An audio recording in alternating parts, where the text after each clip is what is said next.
gang, this is your girl Mia coming at you live. This is your girl Mia, and I want to talk to you guys about this racial divide. I watched the show. Matter of fact, I watched it twice.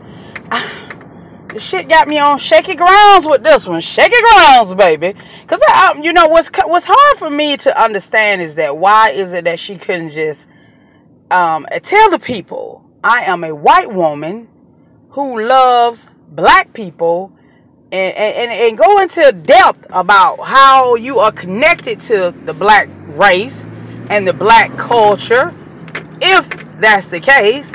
And it just seems to me, now I'm driving, so bear with me. Now it just seems to me that she somehow and somewhere got the shit twisted to start to believe that she was black altogether. Now that's some cray shit to me. So I don't know, y'all. You know what I'm saying? I don't know on this one. I'm like, did she start to think she was black and just went along with that lie? Or had you been lying to yourself all your life? You know what I'm saying? Another thing, did you think that just because you added a darker shade of makeup to your face or braids, I'm driving, y'all, braids to your hair, you know, the braids that we tend to wear, the ethnic braids, did you think that made you black?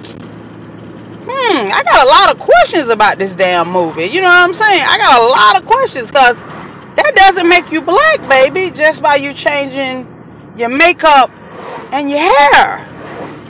And you know, if I feel sorry for her children, because me as a parent, I don't think I could have dragged my kids into this lie. I don't think I could have done it. And as soon as the shit hit the fan, I'm telling you, my black ass would have taken off. You know, taken off.